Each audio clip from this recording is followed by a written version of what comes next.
எனக்கு ஒரு டவுட்டு. கோலம் போடும்போது இந்த கோலத்தில் சாமி படம்லாம் வரைகிறாங்கல்ல, அப்போ வந்து கோலத்தை கூட்டும்போது விளக்கமாறு வச்சு கூட்டுவாங்களா, இல்லை அதை எப்படி க்ளீன் பண்ணுவாங்கன்னு எனக்கு ஒரு டவுட்டு.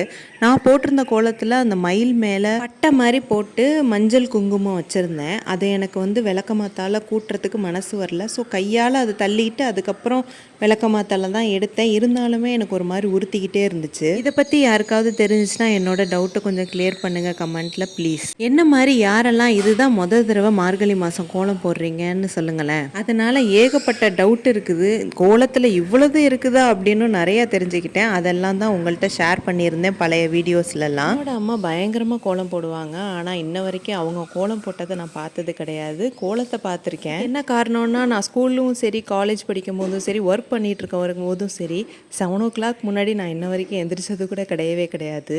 நான் கோலம் போடுறத ஆச்சரியமாக பார்த்துக்கிட்டு இருந்தாங்க. கோலம் எப்படி இருக்குன்னு சொல்லி கேட்டேன். சூப்பராக இருக்குது அப்படின்னு சொன்னாங்க. யார் தான் தன்னோட பசங்களை விட்டு கொடுப்பாங்க. இந்த கோலம் எப்படி இருக்குன்னு நீங்கள் கமெண்ட் பண்ணுங்கள். பாய்.